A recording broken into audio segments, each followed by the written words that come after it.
श्रोताओं, बैतूल में युवाओं हेतु स्वरोजगार के क्या अवसर हैं, क्या साधन उपलब्ध हैं, इस विषय पर बात करने के लिए आज हमारे साथ हैं सेवानिवृत्त प्राध्यापक एवं पूर्व हिंदी विभाग अध्यक्ष जयवंती हक्सर शासकीय महाविद्यालय बैतूल डॉक्टर खेमराज मगरदे। और मगरदे साहब, जैसा कि हमने अपने विषय की चर्चा की, तो सबसे पहले हमें अपने बैतूल ज़िले की जो भौगोलिक परिस्थितियां हैं उसकी ओर देखना होगा कि यहाँ पर कौन कौन से रोजगारों का सृजन हो सकता है। दरअसल शिक्षा का यह उद्देश्य है कि जैसी प्राकृतिक संरचना हो, जैसा परिवेश हो, उसके अनुरूप शिक्षा होनी चाहिए और उसके अनुरूप ही कौशल विकास भी होना चाहिए, और जैसा कौशल विकास हो उसके अनुसार रोजगार होना चाहिए। लेकिन देखने में ये आता है कि प्राकृतिक संरचना कुछ और है, पढ़ाया कुछ और जाता है और कार्य कुछ और किया जाता है। इसलिए युवाओं में असंतोष है और इसलिए रोजगार की कठिनाइयाँ भी सामने आती हैं। अगर हम इन तमाम चीज़ों को देखें, यह सौभाग्य का विषय है। बैतूल की प्राकृतिक संरचना इस प्रकार की है कि यहाँ पर रोजगार की अपरिमित संभावनाएं हैं। यहाँ से सागरगामी नदियों का उद्गम होता है। यहाँ से एक छत का पानी अरब सागर में जाता है तो दूसरी छत का पानी बंगाल की खाड़ी में पहुँचता है। ऐसे जल विभाजक बिंदु यहाँ पर है। मध्य प्रदेश में पचमढ़ी के बाद सबसे ऊंची चोटी कुकरू लगभग 3700 फीट ऊंचाई पर स्थित है। यहाँ पर छोटी छोटी बहुत सारी नदियाँ हैं। सरकार की तरफ से अगर देखा जाए तो यहाँ पर लगभग 150 छोटे मोटे बांध निर्मित है और उस हिसाब से यहाँ औषधियों का भी परम भंडार है, खनिजों का भी परम भंडार है।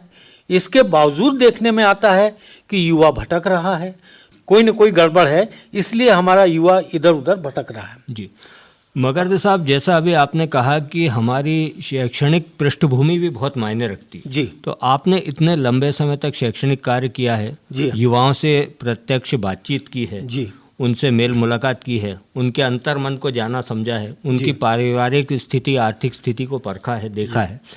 इन सभी संभावनाओं को देखते हुए हमारे यहाँ पर क्या रोजगार होना चाहिए और किस तरह के रोजगार होने चाहिए? हमारे यहाँ के अधिकांश गरीब परिवार कृषि पर आधारित है या कृषि मजदूरी पर आधारित है या वनोपज पर आधारित है, लेकिन उनके उस तरह के कार्यों को ध्यान में रखकर शिक्षा नहीं दी जा रही।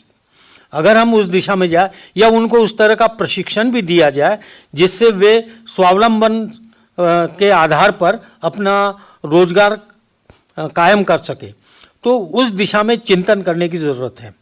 होता यह है, हमारा देश ही कृषि प्रधान है और कृषि प्रधान होने के कारण कृषि में तब तक समृद्धि नहीं आ सकती जब तक उसका कोई बाई प्रोडक्ट ना हो।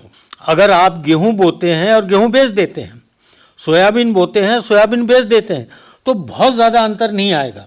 इसलिए किसानों में भी असंतोष आता है और वे सरकार के प्रति उग्र हो जाते हैं। उसी प्रकार हमारे धरातल पर क्या आवश्यकता है, उस आवश्यकता को देख कर के अगर शिक्षा न दी जाए तो भी असंतोष पैदा होगा। मेरा यह मानना है कि जब तक हम बाई प्रोडक्ट की ओर न जाए, और बाई प्रोडक्ट की ओर जाएंगे तो उनको बाई प्रोडक्ट का प्रशिक्षण देना पड़ेगा, वो उस तरह का कौशल विकास करना पड़ेगा, और तब जाके व्यक्ति जो सरकारी नौकरियों की ओर मुखातिब होता है वो कम से कम अपने पैरों पर खड़ा होकर अपना व्यवसाय स्थापित कर सकता है और बहुत संपन्नता के साथ जीवन यापन कर सकता है। इस दिशा में जाने की ज़रूरत है। जैसा आपने कहा मगरदे जी कि सरकारी नौकरी मिलना हर युवा को संभव नहीं जी, तो सरकार की भी अपनी सीमा रेखा है। जी, और हमारे देश में जिस तरह से आबादी निरंतर बढ़ती जा रही है और भूभाग से मुड़ता जा रहा है, तो उसको देखते हुए कृषि के साथ साथ जो अन्य रोजगार है, जैसे मधुमक्खी पालन है, डेयरी पालन है, मुर्गी पालन है, मत्स्य पालन है, रेशम कीट उद्योग है, और भी ऐसे बहुतेरे काम हैं जो किए जा सकते हैं। लेकिन वर्तमान परिप्रेक्ष्य में हम देखते हैं कि युवाओं की इसमें कम रुचि दिखाई देती है। जी हाँ, जैसे उदाहरण के तौर पर हम बात करें आंवला की। आंवला की हमारे यहाँ अच्छी खेती होती है, लेकिन यहाँ के किसानों ने आंवले को एक केवल पौधे के रूप में लिया है, उसको व्यवसाय के रूप में नहीं लिया। और आंवले से इतने सारे उत्पाद, इतनी सारी औषधियाँ होती है, अगर एक व्यक्ति केवल आंवले की ही खेती करे तो वह अपनी नौकरी से ज़्यादा कमाई उसके उत्पादन में कर लेगा। इसी प्रकार ये जो अचार है, जिसको यहाँ पे चार भी बोलते हैं, और हमारे यहाँ हम मार्केट में जाते हैं और चिरौंजी दाना खरीदते हैं तो हज़ारों रुपए मूल्य का वो मिलता है। तो अगर वो पौधे भी वो लगा ले, अगर मान लीजिए उसके पास छोटा सा खेत है, 4 एकड़ 5 एकड़ या इससे भी कम भी है, और वो अगर 8-10 पौधे भी लगा लेता है तो वो करोड़ों रुपए कमा सकता है। इस दिशा में सोचने की ज़रूरत है। तो ऐसे बहुत सारे, और पूरा का पूरा ज़िला औषधीय वनस्पतियों से भरा हुआ है, लेकिन उन औषधियों को समझने की ज़रूरत है, इसके लिए प्रशिक्षण की ज़रूरत है। जो मैं बात कर रहा था शिक्षा की, कि हमारे बच्चों को इस प्रकार से प्रशिक्षित किया जाए कि वह औषधियों पौधों को पहचान सके, पहचानने में सहयोगी हो सके, या उसका इस प्रकार से प्रयोग करें कि वो कोई ना कोई अपनी औषधि बना सके। क्योंकि हमारे यहाँ मधुमक्खियाँ भी बहुत है, और अगर उसको मधुमक्खी पालन किया जाए तो मधुमक्खी से न केवल हमें शहद मिलेगा, बल्कि उसका जो वो क्रीम है, मोम है, उस मोम से बहुत सारी चीज़ों का निर्माण हो सकता है। चाहे मोमबत्ती का निर्माण हो, या बाम का निर्माण हो, या और जो आपके मेडिकल काम में आने, उसमें भी काम आता है। तो अगर एक एक प्रोडक्ट को वो ले और उस प्रोडक्ट को विकसित करता चला जाए, मधुमक्खी पालन में उसका ध्यान नहीं है, तो हमें जो प्रशिक्षण मिलना चाहिए, या हमारी सरकार को जो कॉलेजों में शिक्षा देनी चाहिए, तो इस प्रकार के कौशल की शिक्षा देनी चाहिए।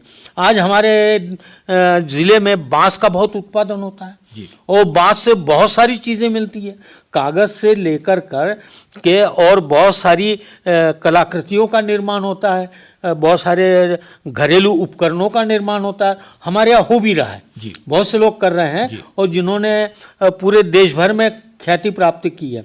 इसी प्रकार हमारे यहाँ लकड़ियाँ हैं, लकड़ियों का भरपूर उत्पादन होता है, और तरह तरह की लकड़ियों का उत्पादन होता है। सागौन तो इमारती लकड़ी है ही, लेकिन इसके अलावा भी बहुत सारी लकड़ियां हैं। तो उन लकड़ियों पर जो कलाकृतियां बनाने के, या घर में साज सजावट के साधन, या बच्चों के खिलौनों के साधन, ये तमाम चीज़ें अगर विकसित करें, तो हमारे यहाँ ऐसे कुछ केंद्र संचालित हो रहे हैं। लेकिन इस दिशा में सरकार को भी चाहिए कि इस का प्रशिक्षण करें। अभी यह एक खुशी की बात है कि हमारे माननीय मुख्यमंत्री महोदय ने बैतूल जिले में 2 क्लस्टर खोलने की घोषणा की है, ऐसा मैंने समाचार पत्रों के माध्यम से ज्ञात हुआ है। तो उन क्लस्टर में एक तो है लकड़ी का, और दूसरा क्लस्टर उन्होंने बनाया है वनोपज से बनने वाले साधनों का।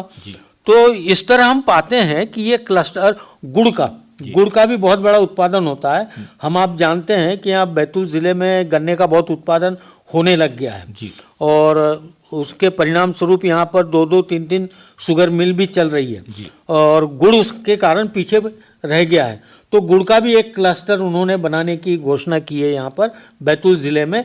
तो ऐसी चीज़ें अगर आती हैं, खास तौर पर औषधीय निर्माण, कृषि उत्पाद से संबंधित, जैसे हम बात करें श्री अन्न की बात करें, श्री अन्न के बारे में हमारे माननीय प्रधानमंत्री महोदय भी काफ़ी इसका प्रचार प्रसार कर रहे हैं, और इसको महत्व दे रहे हैं, और स्वास्थ्य के हिसाब से भी यह बहुत पौष्टिक है, और हमारे मानसिक और शारीरिक स्वास्थ्य को विकसित करने में परिपूर्ण है। तो मेरे कहने का मतलब है कि हमारे क्षेत्र में तो कोदो बहुतायत में पाया जाता है, बल्कि हमारे गांव का नाम ही कोदा रोटी है। तो ये ऐसी चीज़ें हैं जो स्वास्थ्य के लिए हितकर है, लेकिन हमें जानकारी नहीं है। तो ये जानकारी देने का कार्य शिक्षा जगत का है। हमारे यहाँ माइक्रोबायोलॉजी विभाग खुला हुआ है, बायोटेक्नोलॉजी विभाग खुला हुआ है, और उसमें नई नई चीज़ें अब विकसित होने लगी हैं। तो इनसे बच्चों को अवगत कराना, बहुत सारी औषधियाँ हमारे सतपुड़ा क्षेत्र में पाई जाती है, उन औषधियों के बारे में आपको कुछ किंवदंतियाँ मालूम होगी। बच्चों को ऐसा प्रशिक्षण दे, हमारे यहाँ पर फार्मेसी के कॉलेज खुले हुए हैं, वहाँ औषधियों का परीक्षण किया जाता है, अन्न का परीक्षण किया जाता है, किसमें कितने विटामिन है, किसमें कितने प्रोटीन है। इस तरह की अगर शिक्षा देते हैं तो और बच्चे नवयुवक उस दिशा में जाकर के अपना रोजगार स्थापित करते हैं तो निश्चित रूप से उनको लाभ होगा। इस दिशा में जाने की ज़रूरत है। यहाँ मैंने देखा चोपना के पास में एक गांव है, उस गांव में लोग लकड़ी के खिलौने बनाते हैं। आप उनको फोटो दे दीजिए, चाहे मंदिर की हो चाहे व्यक्ति की हो, वो हूबहू उसका आकृति लकड़ी पर बना देते हैं। तो उन्होंने वो हुनर अपने आप अर्जित किया है।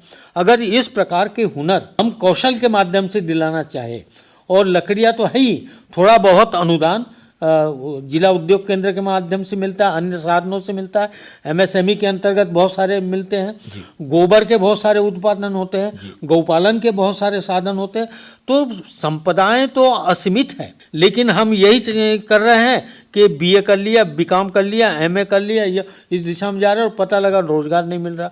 तो केवल इतने शिक्षण से परिपूर्ण नहीं होगा, क्योंकि हमें और हमारे जिले को और हमारे देश को जिस चीज़ की आवश्यकता है उस चीज़ का प्रशिक्षण होना चाहिए, और उसका यहाँ पर कोई ना कोई ऐसा महत्वपूर्ण केंद्र बनाया जाए।